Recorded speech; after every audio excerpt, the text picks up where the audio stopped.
काल आपण band theory बद्दल बोलत होतो शेवटी लेक्चरच्या एंडला. त्याच्यामध्ये आपण असं म्हणलं होतं की जर लिथियमचं एक्झाम्पल घेतलं होतं मी, आणि लिथियमचे जर नंबर ऑफ ॲटम्स ऍड करत गेलो, मी इन्क्रीज करत गेलो, Li2, Li3, Li4 असं करत करत करत Li1 लाख असं जर घेतलेले असतील ॲटम्स, तर आपण काय करतो या दरवेळेला जेवढे ॲटम्स घेतलेत तेवढे आपण ॲटॉमिक ऑर्बिटल्स घेतो.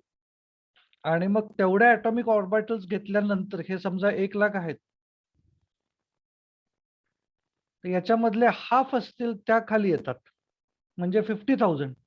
आणि हाफ असतील त्यांची एनर्जी इन्क्रीज होती, म्हणजे त्या 50,000. म्हणजे याच्या खाली जर 50,000 मोलेक्युलर ऑर्बिटल्स असणार असतील या एवढ्याच जागेमध्ये, तर मला अशा लाईन्स काढत असताना एकमेकांवरती ओव्हरलॅप करत जायला लागेल, किंवा त्यांच्यातलं डिस्टन्स खूप कमी कमी असेल. आणि मग असं जर मी डिस्टन्स कमी ठेवलं तर आपल्याला फायनली त्या लाईन्स दिसायच्या ऐवजी किंवा तेव्हा मोलिक्युलर ऑर्बिटल सेपरेट दिसण्याच्या ऐवजी आपल्याला त्या एक बँड म्हणून दिसतील. सो असं आपण काल काहीतरी काढलेलं होतं. आता याच्यामध्ये लिथियमच्या बाबतीमध्ये आपण काल असं पण बघितलं होतं की यातला जो पहिला जो बँड आहे, फर्स्ट बँड म्हणजे कुठला? 1s. त्याच्यामध्ये 2 इलेक्ट्रॉन्स असतात. 1s2 असल्यामुळे 2 इलेक्ट्रॉन्स आहेत. म्हणजे जेवढे मोलेक्युलर ऑर्बिटल्स आहेत त्या सगळे इथं असणार आहेत, आणि त्या सगळ्यामध्ये 2 इलेक्ट्रॉन्स भरायला लागणार आहेत. याचा अर्थ हे कम्प्लिटली फिल्ड असलं पाहिजे.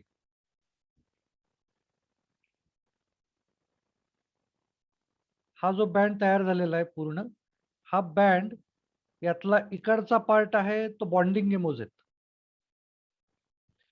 वरचा जो पार्ट आहे तो अँटी बॉन्डिंग एमोज आहे. आणि जर ह्याच्यात ऑड नंबर ऑफ ॲटम्स असते, म्हणजे समजा आपण 1,01,000 असं जर कन्सिडर केलं, तर यातलं एक्झॅक्टली मधली जी एमओ असेल ती नॉन बॉन्डिंग असते. पण त्यानं सुद्धा काही फरक नाही पडत. ऑड नंबर असला तरी सुद्धा आपल्याला इलेक्ट्रॉन्स आपण कम्प्लिटली फिल केलेलेच आहेत. त्याच्यामुळे या फॉर्ममध्ये आपल्याला कम्प्लिटली फिल्ड एक बँड मिळेल. तसं याच्या वरचं 2s जर घेतलं, ते सुद्धा आपल्याला 1,00,000 ॲटम्स घ्यायला लागतील. त्यांच्या 1,00,000 ॲटॉमिक ऑर्बिटल्स असतील, त्यातल्या 50,000 बॉन्डिंग एमोज असतील आणि 50,000 अँटी बॉन्डिंग असतील.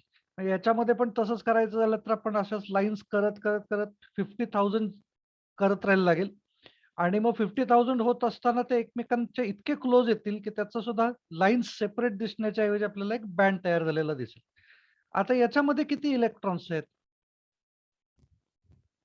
2s मध्ये? तर 2s मध्ये सिंगल इलेक्ट्रॉन आहे लिथियमच्या, 2s1 असं आहे. याचा अर्थ जेवढे ॲटॉमिक ऑर्बिटल्स आहेत त्याच्यापेक्षा हाफ नंबर ऑफ इलेक्ट्रॉन्स आहेत, किंवा तेवढेच नंबर ऑफ इलेक्ट्रॉन्स आहेत, sorry, same number of electrons आहेत. एका ॲटॉमिक ऑर्बिटल मध्ये 1 इलेक्ट्रॉन, त्यामुळे 1,00,000 इलेक्ट्रॉन्स आहेत. पण इथं 1,00,000 इलेक्ट्रॉन्स भरण्यासाठी आपल्याला 50,000 मोलिक्युलर ऑर्बिटल्स पुरणार आहेत, कारण 50,000 मध्येच ते भरले जाऊ शकतात, एकात 2. त्याच्यामुळे याच्या खालचे जे बॉन्डिंग आहेत हे कम्प्लिटली फिल्ड असतील.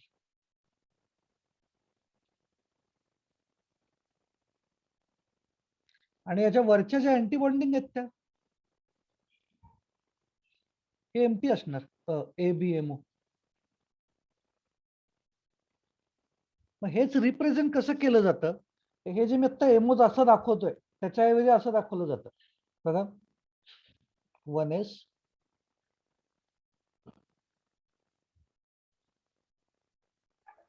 हा बँड कम्प्लिटली फिल्ड म्हणून त्याला शेडिंग करतो. त्याच्या वरचा बँड 2s, 2s चा बँड कसा होता? हाफ फिल्ड, जे इथपर्यंत भरलं गेलेलं होतं.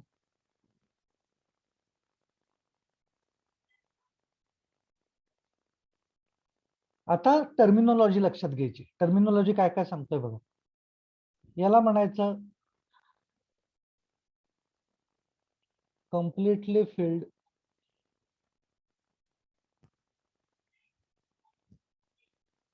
band, याला म्हणायचं व्हॅलन्स बँड. जो पार्ट एम्प्टी आहे त्याला म्हणायचं कंडक्शन बँड. आता लक्षात घ्या, कंडक्शन बँडची सगळ्यात वरची व्हॅलन्स बॉन्डची सगळ्यात वरची एमओ ही आहे. याला लगेच लागून वरती कंडक्शन बँड चालू झाला. याचा अर्थ काय होत असतो की तिथं एक कुठली तरी एमओ आहे जी या सगळ्यात वरच्या व्हॅलन्स बँडला टच करून आहे. म्हणजे याच्यामध्ये जे 2 इलेक्ट्रॉन्स भरले गेलेले असतील त्यांनी जर स्लाइटली जरी एनर्जी ऍब्सॉर्ब केली तर त्यांची एनर्जी वाढेल. त्यामुळे ती वाढलेली एनर्जी कुठं जाणार आहेत, ते इलेक्ट्रॉन्स कुठं जाणार आहेत, ते इथे येतील याच्या वरच्या ऑर्बिटलमध्ये. अजून एनर्जी ऍब्सॉर्ब केली तर अजून वरच्या ऑर्बिटलमध्ये येतील, अजून वरती येऊ शकतात, अजून एनर्जी ऍब्सॉर्ब केली अजून वर येऊ शकतात. म्हणजे त्यांची जर एनर्जी आपण थोडी जास्त वाढवलेली असेल तर ते इथे येऊन थांबू शकतात. इथली जी एमओ आहे त्याच्यामध्ये जम्प करू शकतात. म्हणजे त्याचा अर्थ ते इलेक्ट्रॉन्स मूव्ह होत आहेत. याचाच अर्थ जर हीट ऍब्सॉर्ब करून जर त्यांनी एनर्जी स्वतःची वाढवलेली असेल तर त्यांनी हीट कंडक्टन्स दाखवला. आणि जर जर इलेक्ट्रिकल कंडक्टन्स दाखवायचं असेल तरी सुद्धा इलेक्ट्रॉनचीच मुवमेंट आहे. आणि त्याच्यामुळे आपण कंडक्टरची हीट कंडक्टिव्हिटी किंवा इलेक्ट्रिकल कंडक्टिव्हिटी आपण या बँड थिअरीने एक्सप्रेस करू शकतो. आय होप हे लक्षात आलंय मी नेमकं काय म्हणतोय, कारण हे खूप सिंपल आहे. बँड्स या फॉर्म मध्ये फक्त काढायचे. आता 2 बँड्सच्या मध्ये ही जी जागा आहे याला म्हटलं जातं band gap. Band gap band gap याचा अर्थ काय होणार आहे, एमोज ज्या वेळेला फॉर्म होतात त्यावेळेला जे 2 वेगवेगळे बँड्स तयार होतील त्यांच्यामध्ये जिथं एकही ऑर्बिटल नाहीये, एमओ तयार नाही झालेली, मोलिक्युलर ऑर्बिटल नाहीये, अशी जी जागा असेल त्याला आपण म्हणणार आहे बँड गॅप. आता बँड गॅप लहान असली पाहिजे का मोठी असली पाहिजे याचा आता विचार करायचा आहे. बघा आता मी काय म्हणतो, समजा आपण आता लिथियमचं एक्झाम्पल घेतलं होतं त्यामुळे हे 2s मध्ये गेलं, हे 1s मधलं आहे. त्याच्याऐवजी मी जर असं केलं, बेरिलियमचं घेतलं, बीई ऍटॉमिक नंबर 4 मेटल आहे हा, बीई आहे. आणि समजा मी त्याला त्याचे 1,00,000 घेतले ऍटम्स, सेम आत्ता होईल, फक्त इलेक्ट्रॉनिक कॉन्फिगरेशन काय आहे, 1s2 2s2. म्हणजे काय तयार होणार आहे, 1,00,000 जर एकत्र घेतलेले असतील तर त्याच्या 1s ऑर्बिटलचा एक बँड तयार होईल. 1s मध्ये किती इलेक्ट्रॉन्स बसतील, 2 इलेक्ट्रॉन्स लागतील. म्हणजे हे कम्प्लिटली फिल्ड असलं पाहिजे. म्हणजे याचा हे 1s चा बँड त्याचा कम्प्लिटली फिल्ड असेल.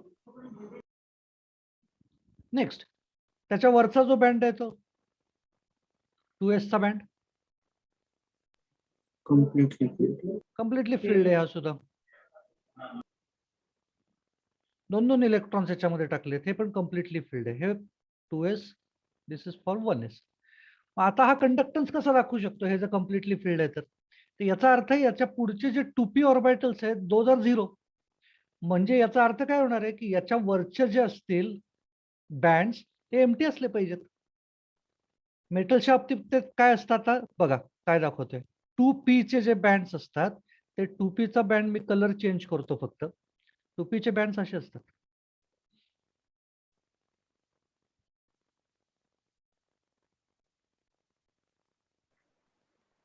ओव्हरलॅप झालेले असतात, हा 2p बँड आहे.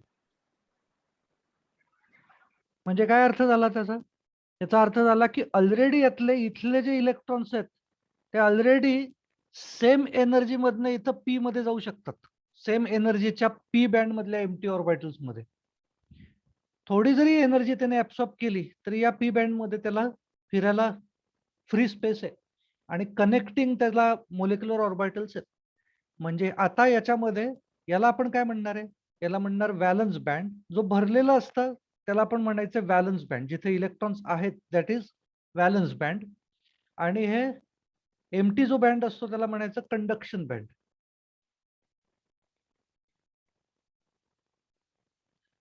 आता या 2 बँड्स मध्ये काही एनर्जीची गॅप आहे का, नाही, ओव्हरलॅप झालेलं आहे उलट. म्हणजे बँड गॅप 0 आहे. इथं बँड गॅप आहे. पण व्हॅलन्स शेल इलेक्ट्रॉन्स जिथं आहेत तिथं बँड गॅप नाहीच आहे. 2s आणि 2p ओव्हरलॅप झालेले आहेत. म्हणजे बँड गॅप जेवढी लहान असेल किंवा नसेलच तेवढं कंडक्टन्स जास्त असू शकतो. म्हणजे जर मेटल्स असतील तर त्यांच्यामध्ये बँड गॅप 0 असते, और अशी सिच्युएशन असते. कंडक्शन बँड आणि व्हॅलन्स बँड एकाच बँड मध्ये तयार झालेले असतात. ओके, म्हणजे त्यांच्यामध्ये बँड गॅप नाहीये. किंवा या फॉर्म मध्ये झालेले असतात ज्याच्यामध्ये empty band and valence band म्हणजे conduction band and valence band हे ओव्हरलॅप तरी झालेले असतात. और थर्ड काय सांगता येऊ शकतं की त्यांच्यामध्ये बँड गॅप खूप कमी असतो, खूपच कमी, तर त्याला कंडक्टर म्हणता येऊ शकतं. आता जर मला इन्सुलेटर दाखवायचा असला तर मी कसं मेन्शन करू शकतो? मला इन्सुलेटर दाखवायचं, तर इन्सुलेटरचा बँड कसा दाखवणार मी? बँड थेअरीनं इन्सुलेटर एक्सप्लेन करा. काय करणार? हा कंडक्शन बँड घेतला, आपलं सॉरी व्हॅलन्स बँड घेतला, कम्प्लिटली फिल्ड, आणि एक कंडक्शन बँड घ्यायचा.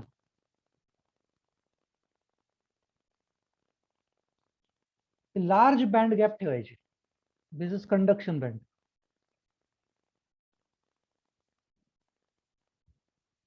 दिस इज व्हॅलन्स बँड.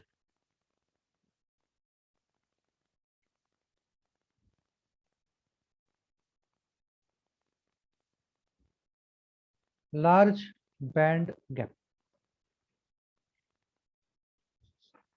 सेमीकंडक्टर दाखवायचं असलं तर विचार करू आपण कसं करायचं. सेमीकंडक्टरचं मी सांगतो. मेटलचं हे कशाचं दाखवलं मी आता? इन्सुलेटर. आता हे लक्षात आलं असलं तर आपण आपल्या बुकलेटमध्ये बघू काय काय नेमकं करायचंय. बघा, terminology, valence band. It is formed by the orbitals filled with electrons from inner shells. The electrons are not free as they are involved in bonding. कारण ते hydrogen single bond hydrogen, lithium single bond lithium याच्याच 1,00,000 molecules घेतलेले होते, त्याच्यामुळे ते bonding मधले आहेत, त्यामुळे ते फ्री नाही आहेत. Okay. And what is conduction band? It is formed by partially filled or empty orbitals. The electrons are free to move, conduct electricity and heat. जे आत्ताच एमटी ऑर्बिटल्स जिथं जिथं असतात तिथं तिथं कंडक्शन बँड म्हणायचं. पार्शली फिल्ड असतील तरी सुद्धा त्याला कंडक्शन बँड म्हणलेलं चालतं. म्हणजे मगाशी जे मी असं स्ट्रक्चर काढलेलं होतं,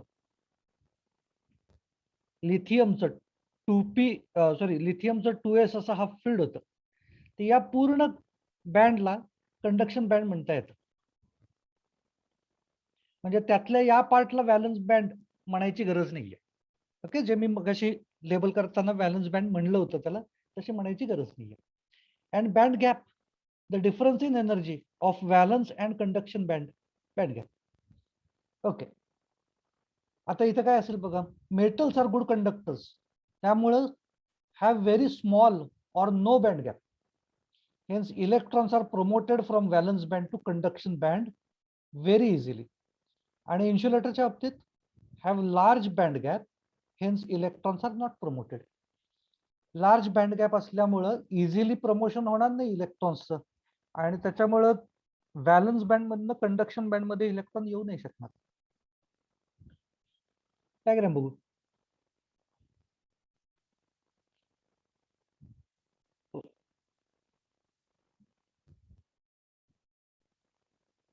कुठली मेटलची पहिली काढतो.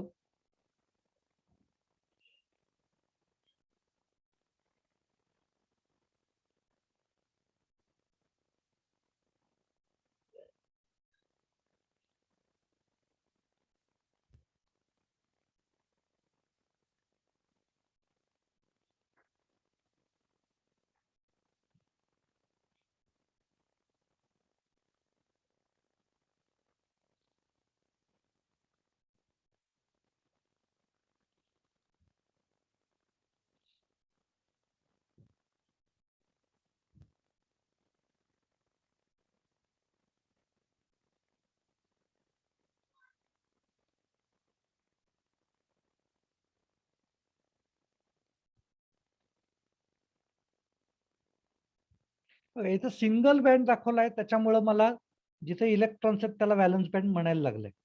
जर मी दोन दोन दाखवले असते मग 4K, 1s चा वेगळा, 2s चा वेगळा असं दाखवलं असतं, तर मग मला वरच्या या पार्शली फिल्डला कम्प्लीट कंडक्शन बँड म्हणलेलं चाललं असतं. मेटलचा अजून दुसरं काय पॉसिबिलिटी असते? मेटलची अशी पॉसिबिलिटी आहे, ती मगाशी दाखवली होती ओव्हरलॅपिंग वाली.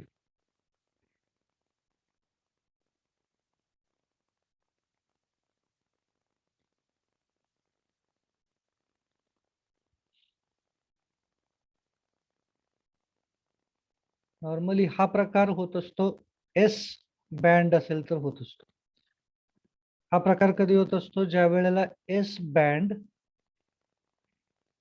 हा पी बँड वरती ओव्हरलॅप करतो, त्यावेळेला अशी सिच्युएशन मिळते.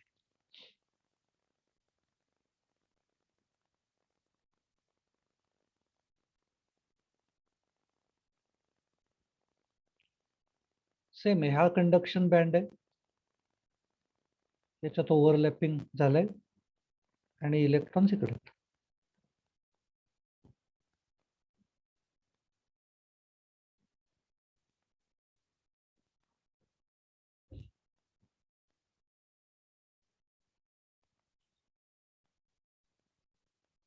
दिस is valence band.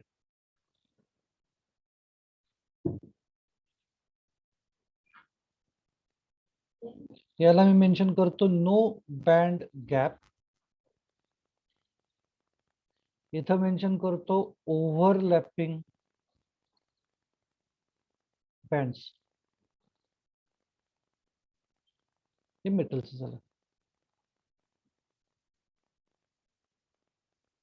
Insulator.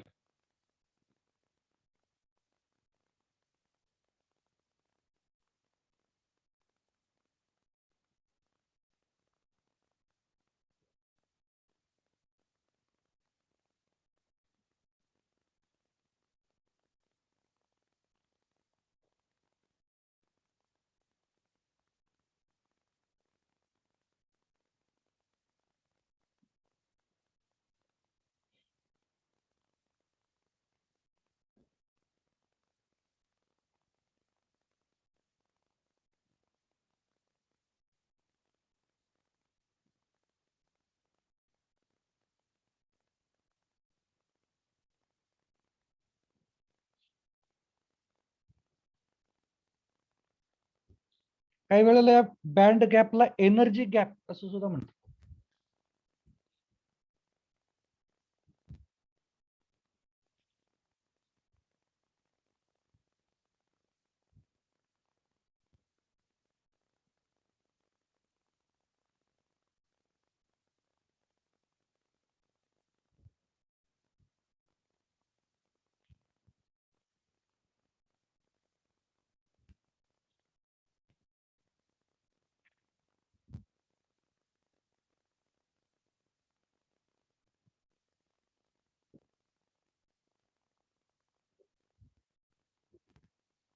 Delete करतो. एकच मिनिट. Okay okay.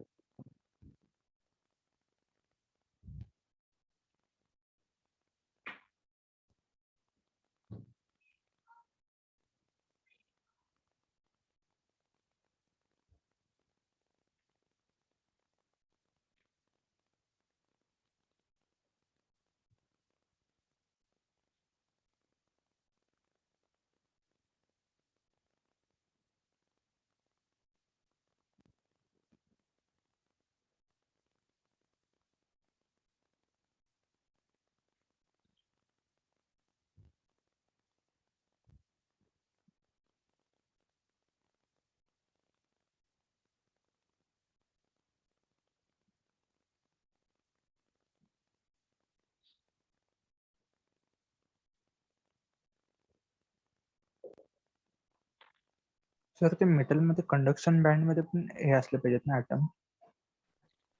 नाही, कंडक्शन बँड हा कायम एम्प्टी असतो. हा म्हणजे ऍटॉमिक ऑर्बिटल्स आहेतच ज्याचे मोलिक्युलर ऑर्बिटल्स तयार झालेले, but those orbitals are empty. Sir metal आणि इन्सुलेटर मध्ये फक्त हाच गॅप आहे का बॉन्ड गॅपचा? बँड गॅप आहे, हो तेवढाच डिफरन्स आहे.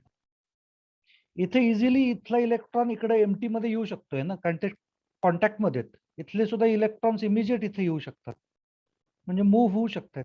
इथला इलेक्ट्रॉन इथं येण्यासाठी एवढी एनर्जी त्याला ऍब्सॉर्ब करायला लागेल ना, हो. Which is not possible for insulator.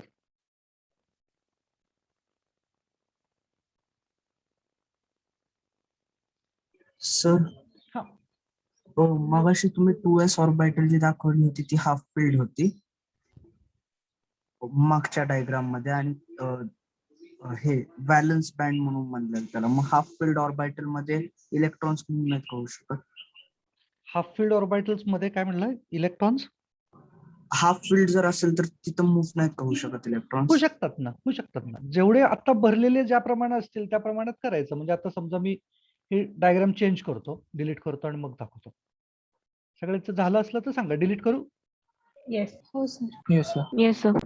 कुठला तरी मेटल समजा आपण कन्सिडर केला, काहीतरी मेटल आहे, समजा आपण काय कॉपर आहे किंवा असं काहीतरी घेतलं, तर त्याच्यामध्ये काय होणार आहे, कॉपर म्हणजे ॲटॉमिक नंबर 29. सो आपण काय करत असतो, 4s2 3d9 याच्याऐवजी 4s1 3d10 करतो. ठीक आहे. सो याचा अर्थ काय होत असतो, 4s चा एक बँड असेल,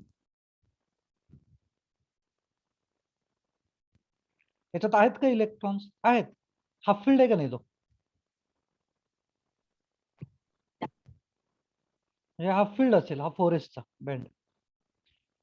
पण त्याच्यावरती इथं 3D चे जे आहेत, 3D मध्ये पण इलेक्ट्रॉन्स आहेत ना, हो. आणि ते कम्प्लिटली फील्ड दिसतंय. म्हणजे याच्यामध्ये भरपूर इलेक्ट्रॉन्स आहेत 3D मध्ये. सर ते 4s1 आहे का? हा 4s1 काढायचं आहे मला कॉपरचं. आणि त्याच्यामध्ये परत आता याच्या पुढचं काय असतं, 4p विच इज एम्प्टी, परत इथं कनेक्टेड असणार. म्हणजे इथले इलेक्ट्रॉन्स इकडे जाऊ शकतात, सिमिलरली इथले इलेक्ट्रॉन्स इथं पण येऊ शकतात. कळतंय ना? नाही सर, नाही समजलं परत. नाही, हे सर 4s आपण आहे. लिहिताना 4s2 कम्प्लीट करतो ना पहिले. नाही, इनकम्प्लीट असतं ना ते. आपण उलट 4s1 आणि इकडचा एक इलेक्ट्रॉन इकडे टाकतो ना 4s2 मधला 3d10 होण्यासाठी. हो. येस. म्हणजे 4s हाफ फील्ड आहे आणि 3d कम्प्लिटली फील्ड आहे. त्यामुळे मी असं एक बँड दाखवलेले.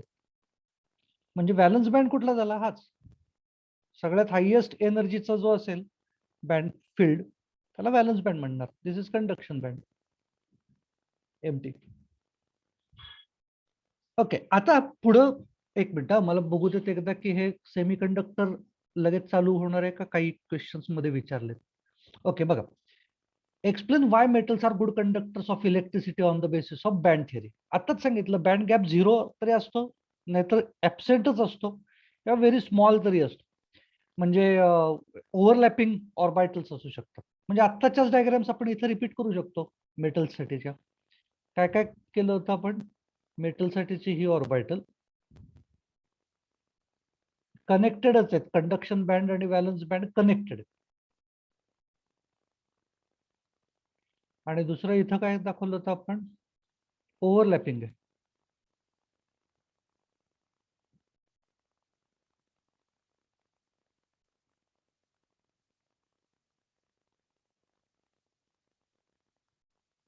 Valence band, conduction band.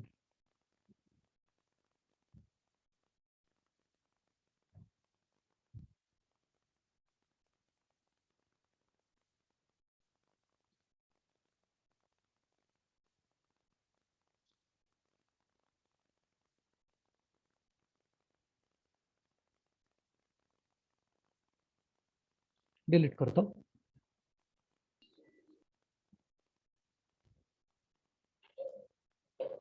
खाली explain insulators on the basis of band theory. मग आधीचा क्वेश्चन काय रिपीट झालाय का काही वेगळं? ओके ओके, टर्मिनॉलॉजीच्या साठी ते केलेलं होतं. ठीक आहे, क्वेश्चन वेगळा आहे हा.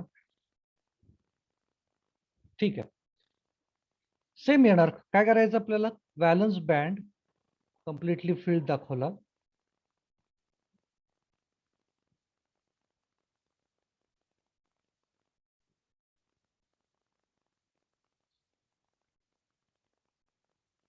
आणि लार्ज बँड गॅप दाखवायची. Conduction band, valence band. काही जण कसं दाखवतात बघा. आता तुम्हाला हे जास्त आवडतंय का असं जास्त आवडतंय बघा. काही जणांना असं सुद्धा काढायला आवडतं. एकच बॉक्स काढतात, त्याच्यामध्ये असं म्हणतात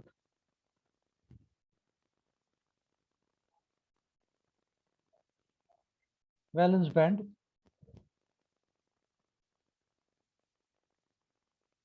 conduction band and large energy gap किंवा बँड गॅप.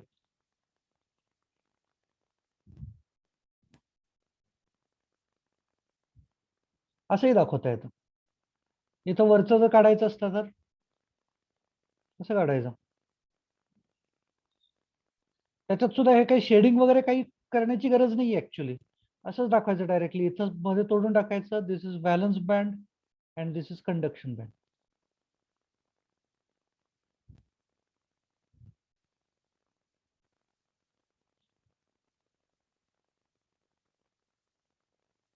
ओव्हरलॅपिंगचं मात्र तसं नाही करता यायचं. ओके. खाली व्हॉट इज सेमी कंडक्टर्स. आता मी हे थोडस व्हाईट बोर्डवरती आधी एक्सप्लेन करतो. बघा, सेमी कंडक्टर्स आणि मेटल्स याच्यामध्ये ऑब्झर्व काय केलं गेलेलं आहे ते लक्षात घ्या. सेमी कंडक्टर्स आणि metals. Metals good conductor of electricity आहे, गुड कंडक्टर ऑफ हीट आहे. बट जसं टेम्परेचर इन्क्रीज होतं तशी कंडक्टिव्हिटी डिक्रीजेस. ओके, सो मी इकडे मेन्शन करतो, conductivity decreases as temperature increases. Okay, इकडे उलट आहे, कंडक्टिव्हिटी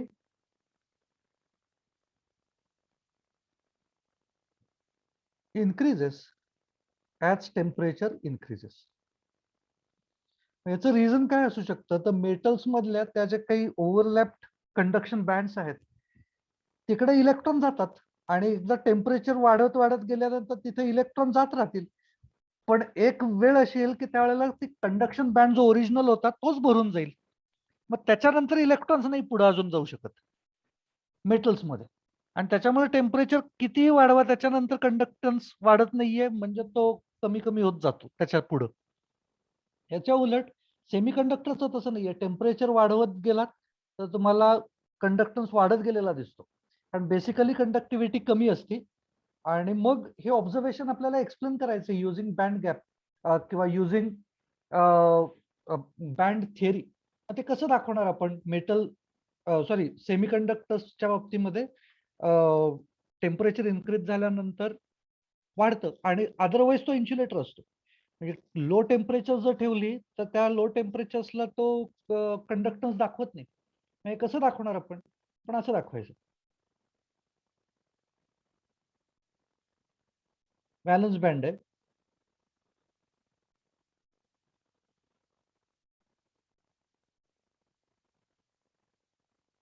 कंडक्शन बँड आहे.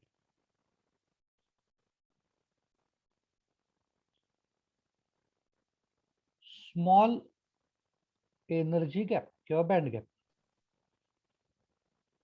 म्हणजे काय होईल? टेम्परेचर जर इन्क्रीज झालं तर हा तर व्हॅलन्स बँड आहे, म्हणजे इथे इलेक्ट्रॉन आहेत. मग इथला इलेक्ट्रॉन इथे येण्यासाठी काय झालं पाहिजे? तर टेम्परेचर आपण इन्क्रीजच केलं पाहिजे. जितकं तुम्ही टेम्परेचर इन्क्रीज कराल तेवढी ही एनर्जी गॅप तो जम्प करू शकतो आणि त्याच्यामुळे आपण सेमी कंडक्टर फॉर्म करू शकतो. लो टेम्परेचर जर ठेवली तर लो टेम्परेचरला काय होणार आहे? हा एनर्जी ऍब्सॉर्ब नाही करत आहे इनफ एनर्जी, आणि लो टेम्परेचर असल्यामुळे त्याची एनर्जी उलटी कमी राहते आणि त्याच्यामुळे त्याला कंडक्टन्स दाखवता नाही येते. समजतंय नेमकं काय म्हणतोय ते? सो स्मॉल एनर्जी गॅप असला पाहिजे. आता त्यात सुद्धा बघा मी काय सांगतोय ते, ही जी एनर्जी डायग्राम आहे that is intrinsic semiconductor. What is intrinsic semiconductor? म्हणजे इटसेल्फ तो जो मेटल असेल किंवा सॉरी चुकून मेटल म्हटलं, तो जो कंपाऊंड असेल, एलिमेंट असेल जो सेमीकंडक्टर म्हणून बिहेव करतोय, फॉर एक्झाम्पल सिलिकॉन, तर तो स्वतःहून तिथं सेमीकंडक्टिव्हिटी दाखवत असला पाहिजे. तर त्यांच्यामध्ये एनर्जी गॅप कमी असते. दुसरा असतो एक्सट्रिन्सिक.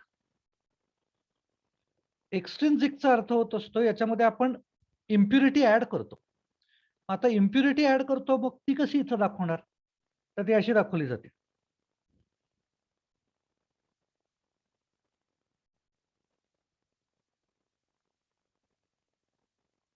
बॅलन्स बँड आहे, इथं कंडक्शन बँड आहे,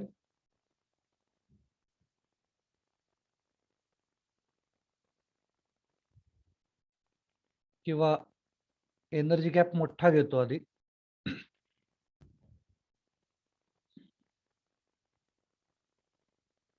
एक्सट्रिन्सिक साठी असं आहे. पण एक्सट्रिन्सिकला काय म्हणतो आपण? इम्प्युरिटी ऍड करतो आपण याच्यात. इम्प्युरिटी ऍड केल्यानंतर त्याच्यात कंडक्टिव्हिटी दिसायला लागते. मग ती इम्प्युरिटी जी आपण ऍड करतोय त्याचे बँड्स इथे येतात मध्ये.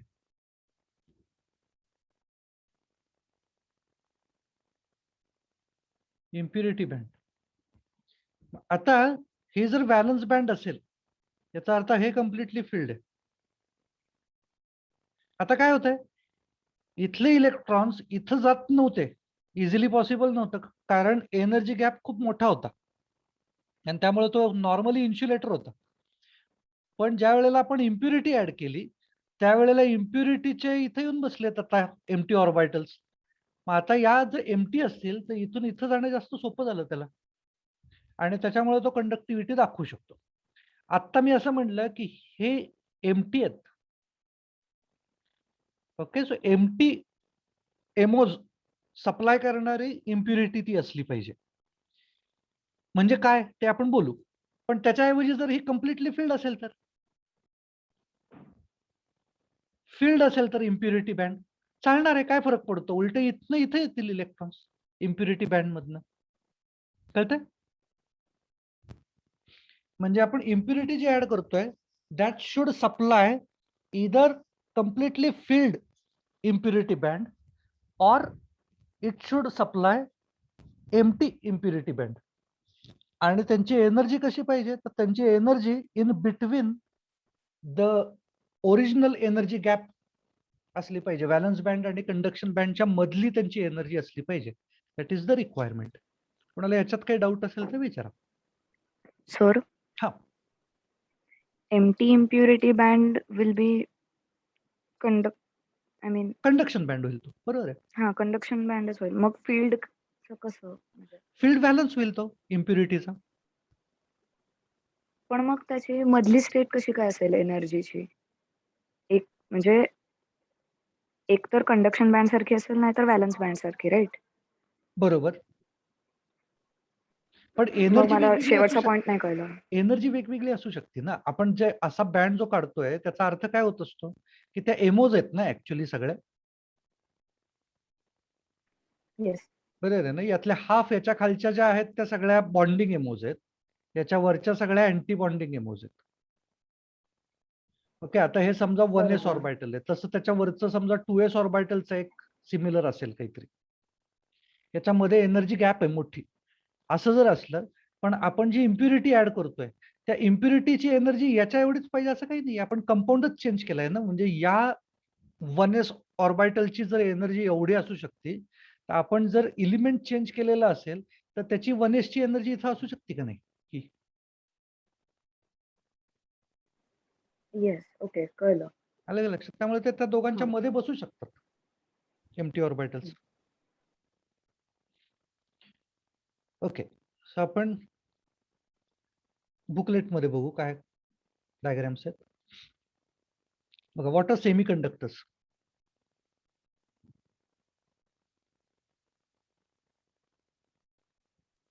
बरोबर काय म्हणलंय? Band gap is so small, is small so electrons can promote. म्हणजे आता कसं दाखवायचं आपल्याला? स्मॉल एनर्जी गॅप दाखवायची, जे सुरुवातीला दाखवलं होतं that is intrinsic actually.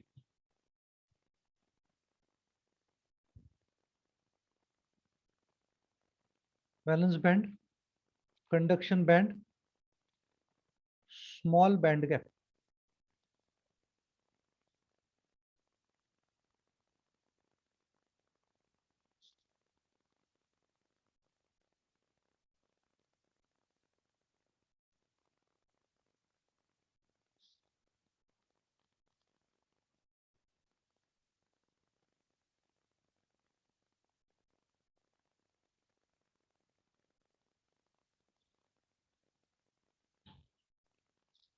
Delete करतो. मग त्याच्या पुढे शॉर्ट नोट आहे, इंट्रिन्सिक सेमीकंडक्टर, आणि दुसरं आहे एक्सट्रिन्सिक सेमीकंडक्टर. इंट्रिन्सिकचा अर्थ बघा पहिलं काय सांगितलंय. अ pure semiconductor has a very small but finite conductivity and the electrical conductivity increases with increase in temperature. Important आहे. आणि इथं it is doped with different element. Doping याचा अर्थ होत असतो इम्प्युरिटी ऍडिशन. ओके, डोप करणं, इम्प्युरिटी ऍड केली. And electrical conductivity increases by doping. जितकं तुम्ही जास्त डोपिंग कराल तितके त्याची इलेक्ट्रिकल कंडक्टिव्हिटी इन्क्रीज होते. म्हणजे जेवढं जास्त इम्प्युरिटी ऍड कराल तेवढी त्याची कंडक्टिव्हिटी इन्क्रीज होती. बिकॉज ती जी इम्प्युरिटी आपण ऍड करतोय ते जितके जास्त आपण ऍटम्स यूज करू तेवढ्या त्याच्या ऍटॉमिक ऑर्बिटल्स आपण जास्त यूज करतोय. जेवढ्या ऍटॉमिक ऑर्बिटल्स जास्त यूज करू तेवढा त्याचा इम्प्युरिटीचा बँड मोठा होत जाईल आणि त्यामुळे ती एनर्जी गॅप इझिली भरून काढली जाते. ओके, सो आता खाली पुढे बघूयात.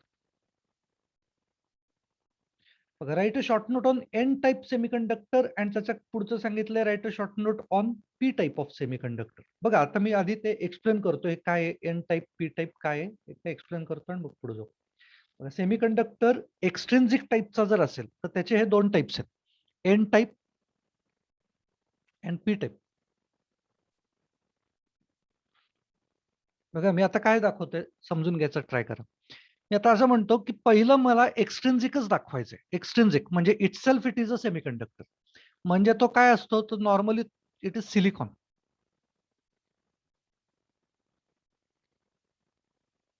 सिलिकॉन कार्बनच्या ग्रुप मधला आहे त्यामुळे त्याला व्हॅलन्सी 4 आहे.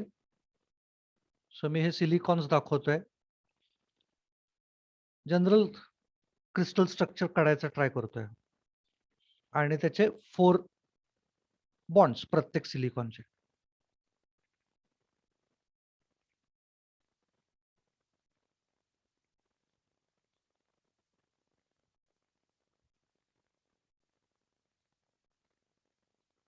असे जे 4 बॉन्ड सगळ्या डिरेक्शन्स मध्ये इन्क्रीज होत गेलेले असतील.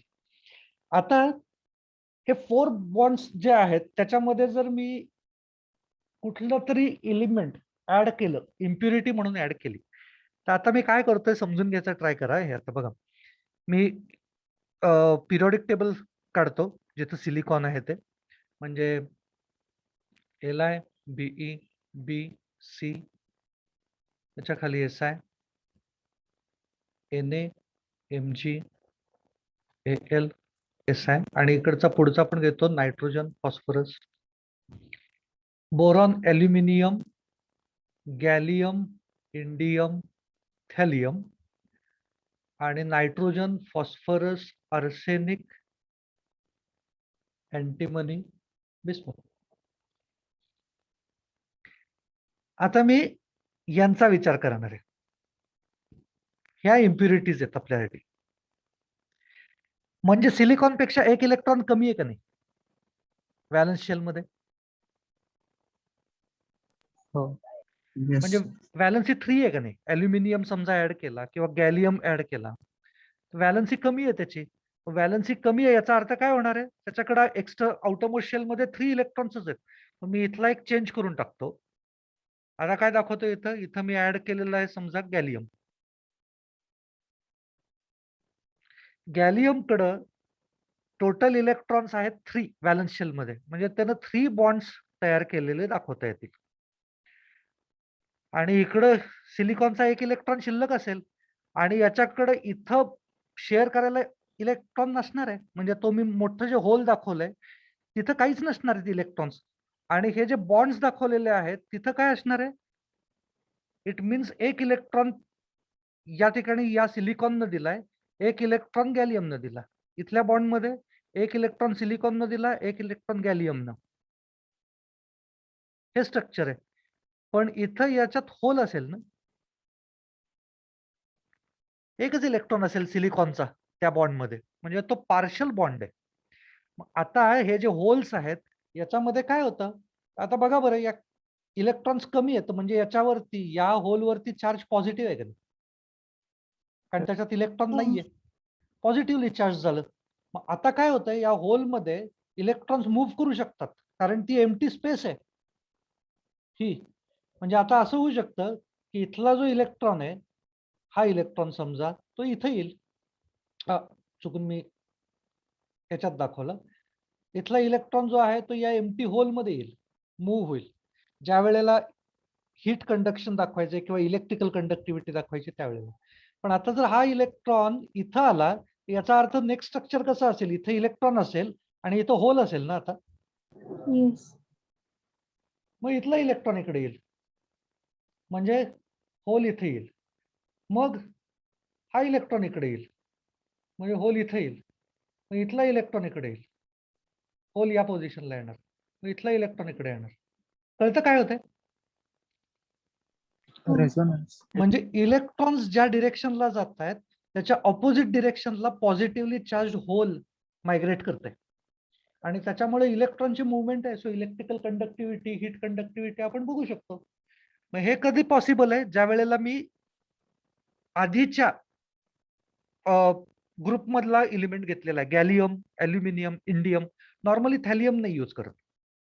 ओके, अल्युमिनियम, गॅलियम, इंडियम यांच्यापैकी काहीतरी यूज करतात, ज्याच्यामधनं आपल्याला पॉझिटिव्ह होल मिळतं. आता हे पॉझिटिव्ह होल मिळत असल्यामुळे याला म्हणायचे पी टाईप सेमीकंडक्टर. म्हणजे आता याने एमटी एमओस दिल्या का कम्प्लिटली फिल्ड एमओस दिल्या इम्प्युरिटीनं?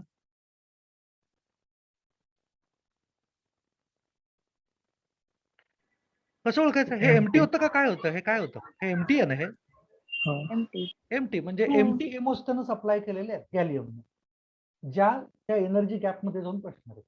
याच्या उलट जर मी आता असं काम करतो, हे बॅक जाऊ का, डिलीट करणं सोपं, डिलीट करतो.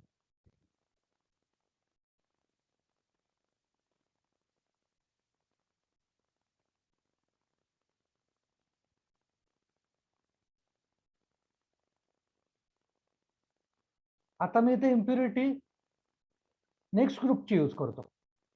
समजा मी फॉस्फरस यूज केलं. आउटरमोस्ट मध्ये किती इलेक्ट्रॉन्स आहेत?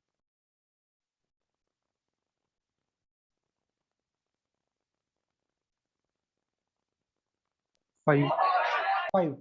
त्यातले या बॉन्ड मध्ये किती वापरले गेले? 4च वापरले गेले. म्हणजे एक एक एक्स्ट्रा इलेक्ट्रॉन इलेक्ट्रॉन इथे शिल्लक आहे. आता हा इलेक्ट्रॉन फ्री टू मूव्ह आहे. It can move anywhere through out the crystal. मग हा इलेक्ट्रॉन आता निगेटिव्हली चार्ज आहे, म्हणजे याला काय म्हणणार आपण? N type semiconductor. कळलेलं आहे का परफेक्ट काय सांगायचं ते? पण सर त्याने सॉर्ट ऑफ गर्दी नाही का होणार? काय काय त्याने गर्दी नाही का होणार? हो देत की आपल्याला कम्प्लिटली फिल्ड एनर्जी गॅप मधली इम्प्युरिटी बँड मिळेल. ओके. ओके, आणि मग ते अशा टाईपचे असतात, त्याच्यामध्ये कमी लागतात. फॉस्फरस वगैरे कमी टाकायचं, इम्प्युरिटी आहे ना ती, त्यामुळं हार्डली कसं तरी 0.5 मोल% वगैरे यूज करायचं असतं. म्हणजे ओके, म्हणजे इकडे जर 100 मोल्स impurity घेतलं तर आपल्याला त्याच्यामधले 0.5 मोल्स घ्यायचे इम्प्युरिटी. ओके, म्हणजे इम्प्युरिटी एक्स्ट्रीमली कमी टाका. हा, एक्स्ट्रीमली कमी असतील. ओके, कुणाला काही डाऊट असला तर विचारा याच्यामध्ये, नाही तर मग आपण इकडचं सॉल्व्ह करू. बघूयात. बघा, right a short note on an type of semiconductor. बघा, एक एक एक एक पॉईंट आता आधी आपण बोलूयात. It contains increase number of electrons in conduction band. हे एन टाइप आहे, म्हणजे आपण एक्स्ट्रा इलेक्ट्रॉन सप्लाय केलेले आहे. काय, silicon has 4 electrons in outermost shell when it is doped with P or S. त्यांच्याकडे 5 आउटरमोस्ट शेल इलेक्ट्रॉन्स आहेत. ते काय करणार आहेत? Some vacant sites in crystal are occupied by P or As, arsenic. Out of 5 valence electrons of phosphorus, 4 electrons are involved in bonding with silicon, and 1 extra electron in phosphorus remains free. These free electrons delocalize. Delocalize याचा अर्थ they are free to move and give rise to increase in electrical conductivity. As there are extra negatively charged electron, it is called as N-type. कोणाला काही याच्यात doubt येतोय का?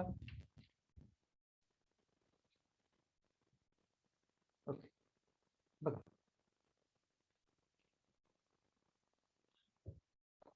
Delete करतो. N टाईपची diagram काढताना काय करायचं?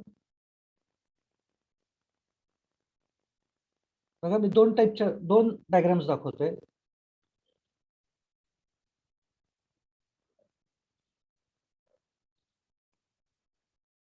व्हॅलन्स बँड आहे, कंडक्शन बँड आहे आणि इम्प्युरिटी बँड कसा असला पाहिजे एन टाईप साठी? कम्प्लिटली फिल्ड का कसं पाहिजे? एम्प्टी पाहिजे का फील्ड पाहिजे एन टाईप साठी? फील्ड. फील्ड पाहिजे. Field. Correct. Field impurity band.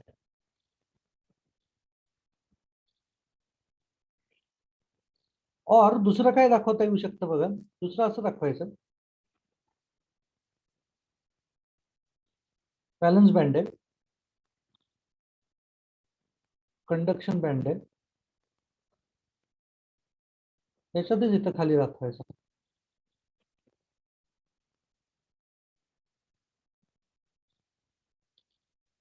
Field impurity band. म्हणजे ओरिजिनल जो कंडक्शन बँड होता त्यांच्याच एनर्जीच्या लेवलला हे इम्प्युरिटीचा बँड जातो. एनर्जी गॅप मध्ये न जाता कंडक्शन बँड मध्ये जातो तो. त्यामुळे इलेक्ट्रॉन्स डायरेक्ट अवेलेबल आहेत तिथं.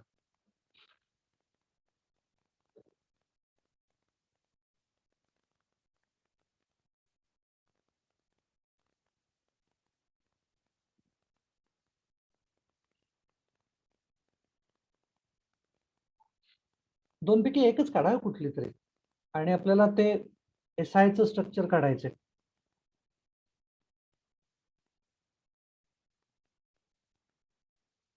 डिलीट करतो.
मोबाईल आहे आणि तो डिलोकलाइज्ड आहे.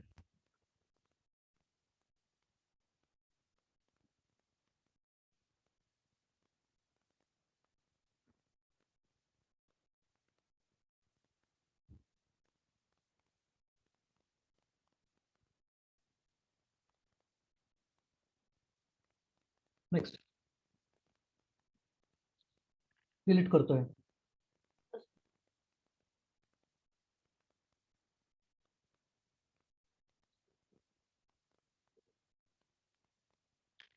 खाली ही कशी दिली पाहिजे?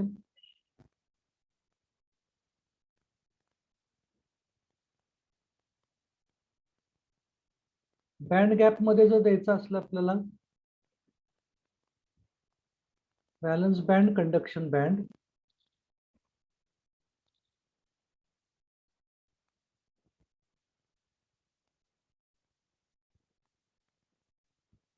एम्प्टी,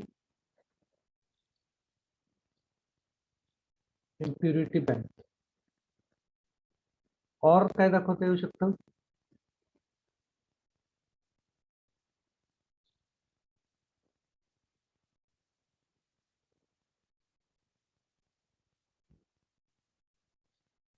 हे व्हॅलन्स बँड कंडक्शन बँडचं ठीक आहे, पण याच्यामध्येच कंडक्शन बँड मध्येच आहे नाही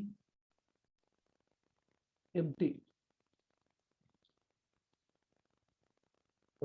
इम्प्युरिटी बँड दिलेला आहे.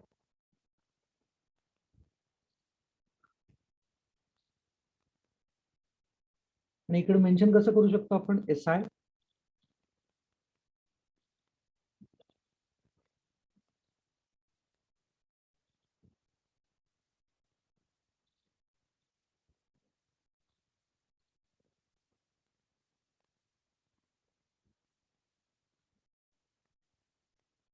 ओके. एक कुठला तरी मधला काढून टाकतो मी आत्ताच.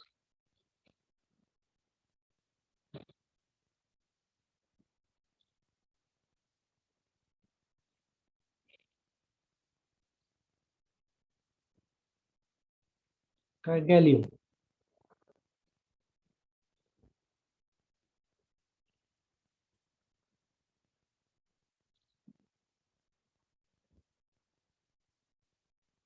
त्याला काय म्हणायचं?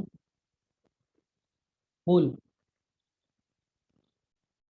अर्थ काय त्याचा? No electron.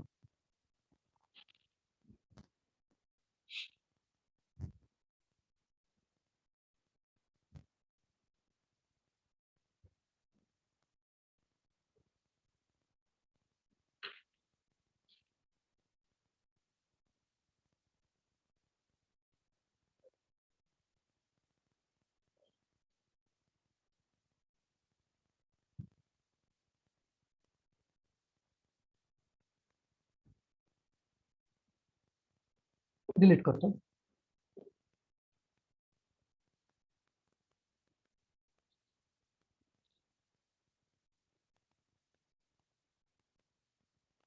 ओके. एकच एवढं पेज आपलं शिल्लक आहे ऍक्च्युली. पॅरामॅग्नेटिझम, डायमॅग्नेटिझम आणि फेरोमॅग्नेटिझम. पटकन सांगू का नेक्स्ट लेक्चरला घ्यायचं सर? तुमच्या पुढची लेक्चरची वेळ झाली आहे ना? थांबूया. उद्या किती वाजता आहे आपलं? 9:15. सर आज फिजिक्स लेक्चर नाहीये. आज फिजिक्स सर. नाही. नाहीये. महेश घेऊ का पुढचं? संपून टाकूयात का? हो. ओके. चालेल सर. बघा, हे पॅरामॅग्नेटिझम याचा अर्थ होत असतो अनपेड इलेक्ट्रॉन असले पाहिजे. ओके. ऍटलिस्ट 1 अनपेड इलेक्ट्रॉन आपल्याला दिसला पाहिजे, तर त्याला म्हणायचं पॅरामॅग्नेटिक. पॅरामॅग्नेटिक बेसिकली कुठल्याही कंपाऊंडला मॅग्नेटिक प्रॉपर्टी येते कुठनं? तर कुठलंही कंपाऊंड, कुठलाही एलिमेंट घेतला तर त्याच्यामध्ये एक न्यूक्लियस असणार आहे आणि या न्यूक्लियसच्या भोवती इलेक्ट्रॉन रिव्हॉल्व्ह होत असणार आहे. एक इलेक्ट्रॉन आहे आणि तो इकडे रिव्हॉल्व्ह होतो. Electron is a charge particle, त्यामुळे तो ज्या वेळेला रिव्हॉल्व्ह करतो, स्पिन करतो स्वतःच्या भोवती, प्लस तो न्यूक्लियसच्या भोवती रिव्हॉल्व्ह करतोय. अशा वेळेला त्याच्या भोवती चार्ज पार्टिकल असल्यामुळं त्याच्या भोवती मॅग्नेटिक फील्ड डेव्हलप होतं. आता असे नंबर ऑफ इलेक्ट्रॉन्स आहेत आतमध्ये. एलिमेंट चेंज केला की नंबर ऑफ इलेक्ट्रॉन्स चेंज होणार आहेत. So these magnetic fields interact with each other आणि मग त्या इंटरॅक्शन मधनं या वेगवेगळ्या मॅग्नेटिक प्रॉपर्टीज त्यांना मिळतात. मग आता लक्षात काय घ्यायचंय? पॅरामॅग्नेटिक याचा अर्थ काय होत असतो? याचा अर्थ होतो अनपेड इलेक्ट्रॉन आहे. ओके. एक्झाम्पल्स कोण कोण? हे एक्झाम्पल्स डोक्यात ठेवायची. अनपेड इलेक्ट्रॉन्स आहेत का चेक करायचं. बघा बरं, O2चं आपण 11 स्टँडर्डला बघितलं होतं. It is possible to show oxygen molecule as paramagnetic only by using MOT, molecular orbital theory. बाकी कशात नाही ते दाखवता येत नाही. समजा मी म्हटलं कॉपर 2+, Cu2+ दाखवायचा आहे, अनपेड इलेक्ट्रॉन आहे. कशावरनं? ॲटॉमिक नंबर कॉपरचा 29. म्हणजे आपण मगाशी काय केलं होतं? 4s1 3d10. पण 2+ केला की काय होणार? इथला एक इलेक्ट्रॉन काढला पाहिजे, इथला एक काढला पाहिजे. म्हणजे काय येईल electronic configuration? 4s0 3d9. 3d9 याचा अर्थ अनपेड आहे का त्याच्याकडे?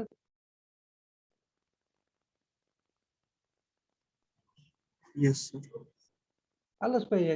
हे 5 इलेक्ट्रॉन्स, त्याच्यानंतर 6 7 8 9, म्हणजे हा अनपेड राहील. सिमिलरली कुठलंही घेतलं, समजा आपण Fe2+ म्हटलं, Fe2+, नॉर्मल Fe काय असतो? Atomic number is 26. सो काय येणार? 4s2 3d6. आता जर Fe2+ केलं, म्हणजे यातले काढून टाकलेत, म्हणजे काय शिल्लक राहील, हा 4s0 होईल आणि 3d6 म्हणजे कसं येणार?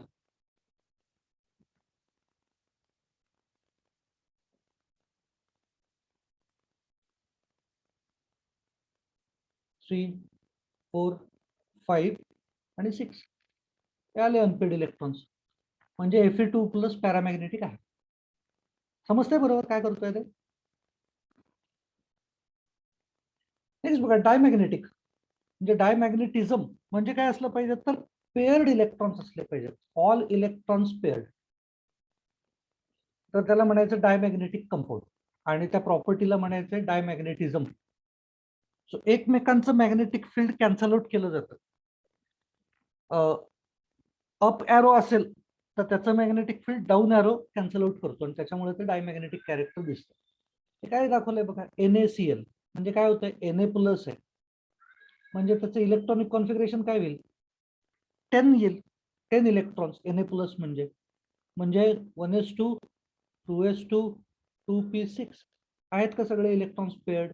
तोच प्रकार Cl मायनस म्हणजे काय होणार, Cl मायनस झाला याचा अर्थ ओरिजिनली 17 होता त्याचं 18 झालं, म्हणजे त्याचा एंड कुठं होत असतो, 3s2 3p6 Cl मायनसचा. त्यामुळे हे सुद्धा पेअर्ड झाले सगळे electrons. Similarly zinc atomic number is 30 म्हणजे काय येणार, 4s2 3d10. Zinc Zn2 plus जरी घेतला तरी हा 0 होईल आणि तरी सुद्धा हे 3d10च राहील, म्हणजे Zn2 प्लस सुद्धा डायमॅग्नेटिक आहे. फेरोमॅग्नेटिझम म्हणजे जे मॅग्नेट पाशी ठेवल्यानंतर त्यांच्यामध्ये मॅग्नेटिझम डेव्हलप होतं, आपण ज्यांना परमनंट मॅग्नेट करू शकतो असे एलिमेंट्स किंवा कंपाऊंड्स, त्याला म्हणायचं त्यांच्याकडच्या प्रॉपर्टीला म्हणायचं फेरोमॅग्नेटिझम. तर फेरोमॅग्नेटिझम हे थोडंसं समजून घेण्याचा प्रकार आहे. यांच्यामध्ये large number of unpaired electrons असतात. ओके, आणि दुसरी काय गोष्ट असते तर त्यांच्यामध्ये डोमेन्स असतात. डोमेन्स याचा अर्थ समजा आपण असं कन्सिडर केलं, आयन, समजा आपण आयनचा रॉड घेतला किंवा मेटलचा एवढा आयनचा एक पीस तोडून घेतलेला आहे, ब्लॉक आहे हा, तर याच्यामध्ये असे वेगवेगळे रिजन्स आहेत, डोमेन्स हे आहेत समजा. तर यांच्यामध्ये तेवढा जो पोर्शन घेतला तर त्यांच्यामधले जे इलेक्ट्रॉन्स आहेत त्यांची डिरेक्शन फिक्स असते. म्हणजे काही इलेक्ट्रॉन्स इथले जे डोमेन्स आहेत त्यांचे इलेक्ट्रॉन्स या डिरेक्शनला आहेत समजा, सगळ्यांचे यातले जेवढे ऍटम्स असतील त्यांच्या सगळ्यांची डिरेक्शन सेम आहे. इथले त्यांची समजा डिरेक्शन अशी आहे, अनपेडच आहेत पण त्या अनपेडची डिरेक्शन फिक्स आहे आणि इथं हे सगळे एकमेकांना पॅरलल थांबलेले आहेत. इथली डिरेक्शन समजा अशी आहे. सर ते ओव्हरलॅपिंग दाखवलं का? काय ओव्हरलॅपिंग? नाही, मी तिथले फक्त त्या एरियातले आयनचे ऍटम्स कन्सिडर करतोय आणि त्यांचे इलेक्ट्रॉन्स वेगवेगळ्या डिरेक्शनला दाखवतोय फक्त. ओके. हे असे रिजन्स आहेत. आता जर याला, या ब्लॉकला जर मी मॅग्नेटिक फील्ड मध्ये आणलं, ओके, याच्या बाजूला कुठंतरी इकडं मी एक मॅग्नेट लावलं नॉर्थ पोल समजा आणि या साईडला साऊथ पोल लावला, असं झालं की याच्यामध्ये काय चेंजेस होतात. हा ब्लॉक मी इकडे दाखवतो सगळा परत एकदा. याच्यामधले सगळे जे इलेक्ट्रॉन्स आहेत ते सगळे इलेक्ट्रॉन्स एकाच डिरेक्शनला उभे राहतात.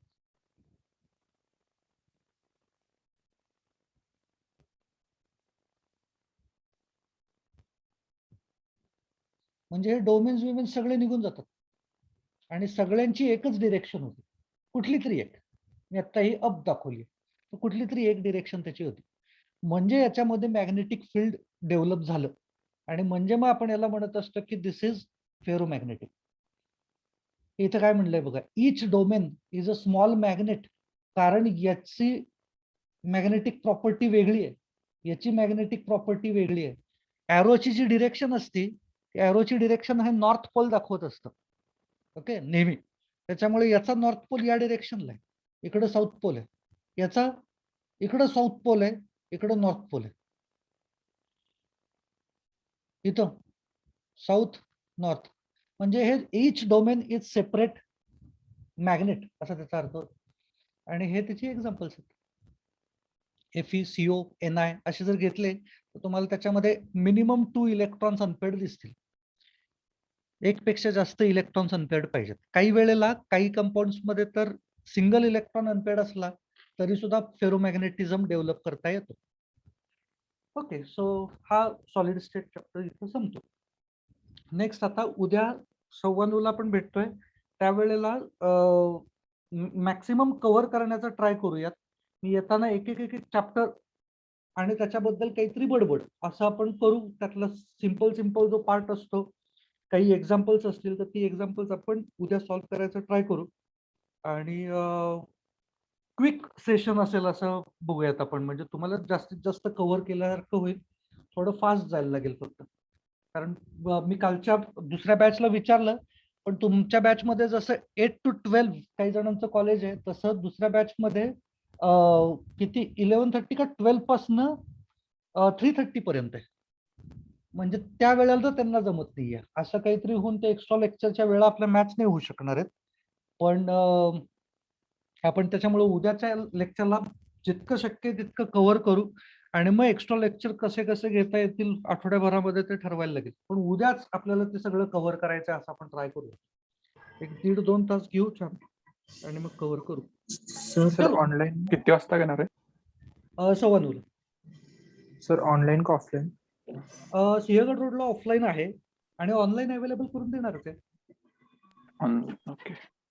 सर म्हणजे फक्त एक्स्ट्रा लेसन्स साठी आहे का उद्याचं लेक्चर? हा, एक्स्ट्रा लेसन साठी आहे. फक्त ज्यांची एक्झाम आहे आणि अजून त्यांचा सिलेबस जो टेस्टचा जो सिलेबस आहे तो जेवढा कव्हर नाही झालेला असे जे लोक आहेत त्यांनीच फक्त अटेंड करावं उद्याचं. आपण बाकी sir. अदरवाईज आपल्या स्पीडनं चालू ठेवणार आहोत. सर कुठले लेसन घेणार? कुठले सोल्युशन, इलेक्ट्रोकेमिस्ट्री, त्याच्यानंतर काय पॉलिमर. सर एवढे चॅप्टर एक साथ? हो, नाही होणार सगळं, म्हणूनच सांगतोय ते एकदम होणार नाहीये. Sir. पण म्हणून त्याच्यातलं जे काही इम्पॉर्टंट आहे ना ते एक्सप्लेन करतो ना. म्हणजे तुमचा तुम्हाला अभ्यास करताना सुद्धा तुम्हाला जरा तरी त्यातली काहीतरी आयडिया असेल नेमकं काय करायचंय. जो त्यातला डिफिकल्ट पार्ट आहे, काही त्याच्यातल्या ज्या बेसिक कन्सेप्ट आहेत त्या कन्सेप्ट तुम्हाला सांगितल्या, तुम्हाला सुद्धा ते कळेल अशा लेवलला काहीतरी बघू आपण. सिंहगड रोड ऑफलाईन ना सर? सिंहगड रोड ऑफलाईन, आणि जर तिथं सुद्धा काही जणांना जर ऑनलाईन अटेंड करायचं असलं तर ते अवेलेबल आहेच आहे. आपली नेहमीची लिंक फक्त क्लिक करायची आहे. सर हा. इलेक्ट्रॉन्स ऑफ ग्रुप आमचं हे 1678 वाला पण. हा, त्याच्यातलं मी तुम्हाला टिक करून देतो ना. त्याच्यात मला ऍक्च्युली सांगू का, त्याच्यामध्ये फक्त रिॲक्शन्स आहेत आणि त्या रिॲक्शन्स आणि काही टिपिकल गोष्टी आहेत. तू उद्या बुक घेऊन ये, म्हणजे त्याच्यामध्ये दाखवतो नेमकं काय काय करायचं. Okay sir. ओके, चलो थांबू. टाटा टाटा. अच्छा, बाय. बाय.